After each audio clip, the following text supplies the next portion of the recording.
আসসালামু আলাইকুম প্রিয় অষ্টম শ্রেণীর শিক্ষার্থীবৃন্দ, আশা করি সবাই ভালো আছে। অনুশীলনী 2.1 নতুন ক্লাসে তোমাদের সবাইকে স্বাগত। আজকে আমরা তোমাদের মূল বইয়ের 20 নম্বর যে অঙ্কটি, তার মানে শেষ যে সৃজনশীলটি তোমাদের মূল বইয়ে দেওয়া আছে সেই অঙ্কটি সলভ করব। তো চলো শুরু করা যায়। আমাদের উদ্দীপকে দেওয়া আছে কোনো আসল 3 বছরে সরল মুনাফা সহ 28,000 টাকা এবং 5 বছরে সরল মুনাফা সহ 30,000 টাকা। তার মানে 3 বছরে সরল মুনাফা সহ, মানে মুনাফা এবং আসল 3 বছরে 28,000 টাকা এবং মুনাফা ও আসল 5 বছরে 30,000 টাকা হয়েছে। আমাদের কতে বলছে প্রতীকগুলোর বর্ণনা সহ মূলধন নির্ণয়ের সূত্র লেখো। মূলধন নির্ণয়ের সূত্রটা লিখতে হবে এবং সেখানে যে প্রতীকগুলো ব্যবহৃত হয় সেই প্রতীকগুলোর বর্ণনা লিখতে হবে, কোন প্রতীকের কি বোঝায়। তাহলে আমরা কিন্তু জানি যে মূলধন নির্ণয়ের সূত্র কোনটি। তার মানে সরল মুনাফার ক্ষেত্রে আমরা যে মুনাফা নির্ণয়ের সূত্র চিনি বা জানি, সেই মুনাফা নির্ণয়ের সূত্র থেকেই কিন্তু আমরা মূলধন নির্ণয় করতে পারি। আমরা লিখতে পারি তাহলে যে সরল মুনাফার ক্ষেত্রে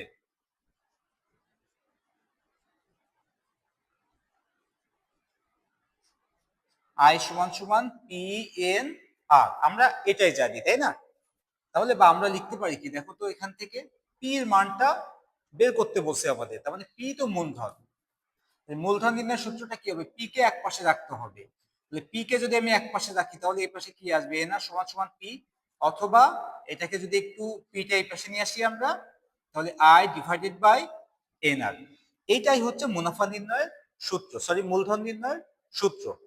ওকে, এখন এই যে প্রতীকগুলো আমরা ব্যবহার করেছি এখানে পি, আই, এন, আর, এগুলা কোনটা দ্বারা কি বোঝায় সেটা একটু বর্ণনা করতে হবে। তাহলে এখানে আমরা লিখতে পারি আই সমান সমান মুনাফা, পি সমান সমান মূলধন অথবা আসল, এন সমান সমান বছর অথবা সময়, আর আর সমান সমান মুনাফার হার। ওকে, আশা করি সহজে বুঝতে পেরেছো, কারণ এটা তোমাদের সবারই মুখস্থ হয়ে গেছে ইতিমধ্যে যে সরল মুনাফার ক্ষেত্রে আমরা কোন সূত্রটি ব্যবহার করি। ওকে, তাহলে ক নম্বর শেষ, আমরা খ দেখি। খতে বসে মুনাফার হার নির্ণয় করো। আপনি এই যে উদ্দীপক দেওয়া আছে, উদ্দীপকে আমাদের দেখো মুনাফা আসলে টাকা দেওয়া আছে, বছর দেওয়া আছে। এখন আমাদের বলছে এই তথ্য থেকে মুনাফার হারটা বের করতে হবে। খুবই ইন্টারেস্টিং একটা অঙ্ক। দেখো আমাদের এখানে খতে দেওয়া আছে 3 বছরের মুনাফা আসল 28,000 টাকা আর 5 বছরের মুনাফা আসল 30,000 টাকা। তাহলে 5 বছরের মুনাফা আসল থেকে আমি যদি 3 বছরের মুনাফা আসল বিয়োগ করি, তাহলে দুইটার ক্ষেত্রে কিন্তু আসল সমান, কারণ আমরা জানি সরল মুনাফার ক্ষেত্রে আসল বৃদ্ধি পায় না। তাহলে 5 বছরের মুনাফা আসল থেকে 3 বছরের মুনাফা আসল বিয়োগ করলে আমরা পাবো 2 বছরের মুনাফা। তাহলে আমরা লিখতে পারি যে 5 বছরের মুনাফা আসল, মুনাফা সহ এত টাকা লিখছে, আমরা লিখবো মুনাফা আসল। মুনাফা আসল কত টাকা, 5 বছরের 30,000 টাকা, আর 3 বছরের মুনাফা আসল 28,000 টাকা। ওকে, এখন যদি আমরা এটা বিয়োগ করি তাহলে কি হবে, দেখো 2 বছরের মুনাফা, কারণ দুইটার মধ্যে আসল সমান। তাহলে দুইটার মধ্যে যেহেতু আসল সমান, বিয়োগ করতেছি যেহেতু আমরা, তাহলে আসল আসল কেটে যাচ্ছে।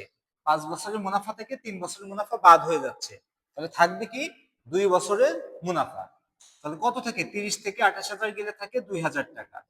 এই 2,000 টাকা, এটা 2 বছরের মুনাফা। এখানে আমরা ছোট করে লিখে দিতে পারি বিয়োগ করে, বিয়োগ করি। ওকে, তাহলে দেখো 2 বছরের মুনাফা আমরা পেয়ে গেছি। এখন যদি আমরা 3 বছরের মুনাফা বের করি তাহলে কি হবে, দেখো তাহলে এই যে 28,000 টাকা আমরা যদি 3 বছরের মুনাফা ধরো বের করলাম, সে 3,000 টাকা হলো। তাহলে 28,000 টাকা ছিল আমাদের মুনাফা এবং আসল সহ, সেখান থেকে আমরা ধরো মুনাফা পেয়ে গেছি 3,000 টাকা। মুনাফা আসল থেকে মুনাফা বাদ দিলে আমরা যে টাকাটা পাবো সেটা কি? আসল। আবার একইভাবে আমরা যদি চিন্তা করি 2 বছরের মুনাফা পাইছি, আমরা 5 বছরের মুনাফা বের করবো, তাহলে 5 বছরের মুনাফা আসল থেকে মুনাফা বাদ দিয়ে দিলে আমরা কি পাবো? আসল। এখন এইটাকে 3 বছরের মুনাফাতেও কনভার্ট করা যায়, আবার 5 বছরের মুনাফাতেও কনভার্ট করে আসল বের করা যায়। সেম হবে অ্যান্সার। আমাদের ইচ্ছা আমরা কোনটা করব, আমরা 3 বছরেরটাই করি। ওকে, তাহলে আমরা লিখতে পারি 2 বছরের মুনাফা এত, অতএব 1 বছরের মুনাফা। তাহলে 1 বছরের মুনাফা কি হবে? কম হবে। তাহলে 2000 ডিভাইডেড বাই 2 টাকা। আর যদি লিখি 3 বছরের মুনাফা, তাহলে 3 বছরের মুনাফা কি হবে? বেশি হবে। বেশি হলে কি করতে হয়? উপরে গুণ করতে হয়। তাহলে 2000 গুণ 3 ভাগ 2 টাকা। এই 2 দিয়ে যদি তুমি 2000 কাটো তাহলে কত থাকবে বলো তো? 1000।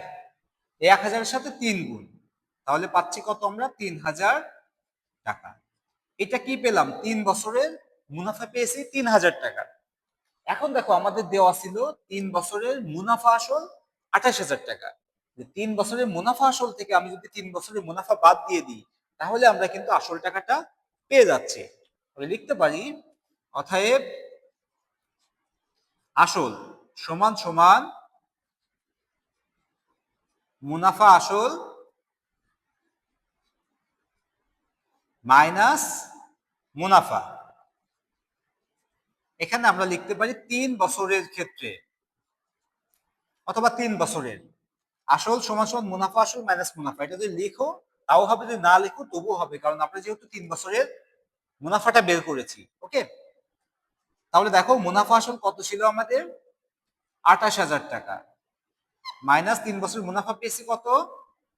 3,000 টাকা। তাহলে আমরা কত পাচ্ছি বলো তো? আসল 25,000 টাকা। আশা করি এই পর্যন্ত তোমরা সকলেই বুঝতে পেরেছো। এখন দেখো আমাদের বলছে কি এখানে মুনাফার হার নির্ণয় করতে হবে। তাহলে আমরা আসল টাকা পেয়েছি, আমরা মুনাফা পেয়েছি, আমরা বছরে পেয়েছি, আমাদের বের করতে হবে আর এর মান।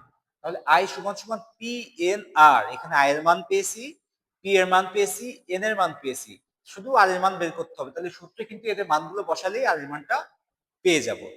এইভাবেও আমরা করতে পারি, আবার ঐকিক নিয়মেও করতে পারি। আমি দুইটাই দেখাই দিই তোমাদের। তাহলে সূত্রের সাহায্যে যদি আমরা করতে যাই তাহলে আমরা লিখতে পারি যে আমরা জানি আই সমান সমান পি এন আর, বা আমাদের আর এর মান বের করতে হবে। তাহলে I divided by P N সমান সমান আর, বা এখানে আয়ের মান কত আছে দেখো তো? আয়ের মান ইন্টারেস্ট 3,000 টাকা। 3,000 ডিভাইডেড বাই পির মান কত? 25,000 টাকা গুণিত এন, এন এর মান কত? 3 বছর। ওকে, সমান সমান আর। তাহলে দেখো আর এর মান যেহেতু পার্সেন্টেজে করি আমরা, তাহলে পার্সেন্টেজ করার ক্ষেত্রে আমরা কি করি? উপর নিচে 100 100 গুণ করি। তাহলে সেটা আমরা একবারে করে দিই। তাহলে উপরে 100 গুণ করে দিলাম, নিচেও 100 গুণ করে দিলাম। কেন করি এর ব্যাখ্যা আমরা অনেকবারই দিয়েছি পূর্ববর্তী ক্লাসগুলোতে। ওকে, এবার দেখো এখান থেকে আমি নিচের 100 কিন্তু রেখে দিতে হবে 1/100 পার্সেন্টেজের জন্য। তাহলে এখান থেকে কাটাকাটি করো তুমি, এই দুইটা শূন্য আর এই দুইটা শূন্য আমি কেটে দিলাম।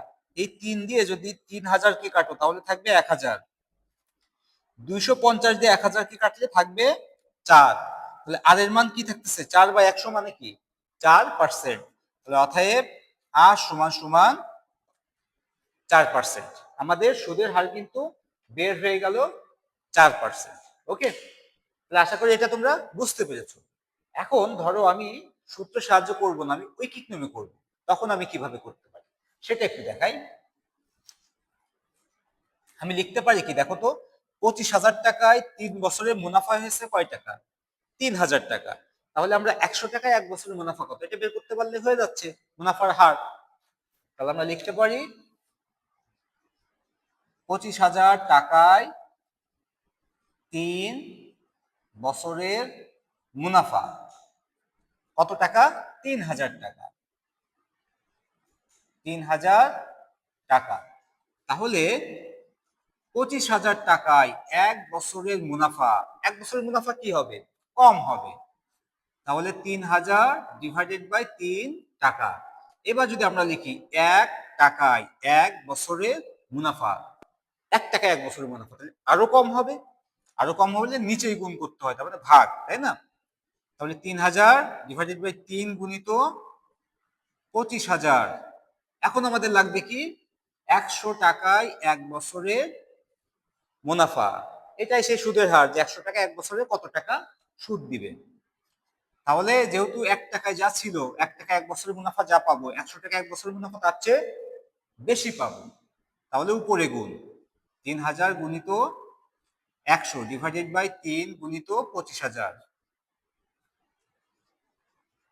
ওকে, আমরা এই যে 3টা শূন্য, এই 3টা শূন্য কেটে দিই। এই 3 দিয়ে 3 দিয়ে কেটে দাও, থাকে 1। 25 দিয়ে 100 এর কাটলে থাকে 4। তাহলে 4 অক্ষে 4। এই দেখো 100 টাকা 1 বছরের মুনাফা 4 টাকা, তার মানে সুদের হার কত? 4%। অতএব মুনাফার হার 4%। আশা করি বুঝতে পেরেছো তোমরা। এখন তোমরা এই সূত্রের সাহায্য করতে পারো, ঐকিক নিয়মে করতে পারো, তোমাদের ইচ্ছা, তোমরা যেটাই ভালো লাগবে, কমফোর্ট ফিল করবা, সেটাই তুমি করতে পারো। ওকে, এখন আমরা গ নম্বরটি দেখি। আমাদের গ নম্বর প্রশ্নে বলছে একই হারে, তার মানে এই 4% হারে। একই হার মানে কি, যেটা আমরা বের করছি মুনাফার হার, ওই হারে কত টাকা ব্যাংকে জমা রাখলে 5 বছরে মুনাফা আসলে 48,000 টাকা হয়ে যাবে। তার মানে এখানে আমাদের আসল বের করতে বলছে, তাই না? এটাও খুবই সহজ একটা অঙ্ক। তাহলে দেখো কিভাবে আমরা করতে পারি অঙ্কটা। কিন্তু তোমরা যখন বারবার প্র্যাকটিস করবে একটা অঙ্ক এবং খুব ভালোভাবে বুঝবা, তখন কিন্তু পরীক্ষার খাতায় অঙ্কটা করার আগে তোমার মাথার মধ্যে সেট হয়ে যাবে, বা তুমি মাথার মধ্যে করে ফেলতে পারবা যে অঙ্কটা আসলে কিভাবে করতে হবে, প্রসেসটা তুমি ধরে ফেলতে পারবা। দেখো, আমি যদি খুব সিম্পলি চিন্তা করি যে আসল বের করব, মুনাফার হার 4%, তাহলে আমি যদি এইভাবে করি 100 টাকায় 5 বছরে কত টাকা মুনাফা হয়েছে সেটা বের করবো। 100 টাকায় 1 বছরের মুনাফা কত টাকা? 4 টাকা। তাহলে 100 টাকায় 5 বছরের মুনাফা 20 টাকা। তাহলে দেখো তো মুনাফা আসলে কত হচ্ছে 5 বছর পরে 100 টাকা? 120 টাকা। তাহলে আমি এইভাবে লিখতে পারি না, 5 বছরে মুনাফা আসলে 120 টাকা হলে আসল কত? 100 টাকা। 5 বছরের মুনাফা আসলে 1 টাকা হলে আসল কত? আর 5 বছরের মুনাফা আসলে 48,000 টাকা হলে আসল কত? এই যে 3টা 4টা লাইন লিখতে পারলে কিন্তু অঙ্ক শেষ। ওকে, তাহলে আমরা প্রথমে 100 টাকায়, মানে 4% হারে 100 টাকায় 5 বছর মুনাফা কত এটা বের করে ফেলি। তাহলে লিখতে হবে 4% হারে 100 টাকায় 1 বছরের মুনাফা সমান 4 টাকা। তাহলে 100 টাকায় 5 বছরের মুনাফা। কেন 5 বছর বলছে? এই যে এখানে কিন্তু 5 বছরের কথা বলছে। তাহলে 100 টাকায় 5 বছরের মুনাফা কি হবে? বেশি হবে। 4 গুণিত 5 টাকা সমান সমান 20 টাকা। তাহলে অতএব মুনাফা আসল সমান সমান কত? 100 যোগ 20 টাকা। কত আসতেছে? 120 টাকা। আশা করি এই পর্যন্ত তোমরা সবাই বুঝতে পেরেছো। এখন দেখো আমি লিখতে পারি যে এই যে মুনাফা আসল হয়েছে, এটা কত বছরে? 5 বছরে। আমি লিখতে পারি যে 5 বছরে মুনাফা আসল 120 টাকা হলে আসল কত ছিল বলতো? 100 টাকা। তাহলে 5 বছরের মুনাফা আসল 1 টাকা হলে আসল কত? আর 5 বছরের মুনাফা আসল 48,000 টাকা হলে আসল কত? সেটাই লিখি আমরা, যে 5 বছরে মুনাফা আসল 120 টাকা হলে আসল 100 টাকা। আর 5 বছরে মুনাফা আসল যদি 1 টাকা হয়, তাহলে আসল কি হবে? কম হবে। কম হলে ভাগ করতে হয়। ওকে, আর 5 বছরে মুনাফা আসল যদি 48,000 টাকা হয়, তাহলে আসল কত? বেশি হবে। বেশি হলে উপরে গুণ করতে হয়। তাহলে 100 গুণিত 48,000 ভাগ 120 টাকা। এই শূন্য দিয়ে শূন্য রে কেটে দাও। এই 12 দিয়ে যদি 48 কে কাটো, 4 12 48, শূন্য আছে কয়টা? 2টা। চারশোর সাথে 100 গুণ করো, তাহলে 4 অক্ষে 4, 4টা শূন্য, তাহলে কত আসলো? 40,000 টাকা। আমাদের বলছিল যে আসল কত, কত টাকা ইনভেস্ট করতে হবে, তাই না? এই যে একই হারে ব্যাংকে কত টাকা জমা রাখলে, তাহলে আমরা সে পেয়ে গেলাম জমা রাখতে হবে কত টাকা? 40,000 টাকা। তাহলে লিখতে পারি অতএব ব্যাংকে জমা রাখতে হবে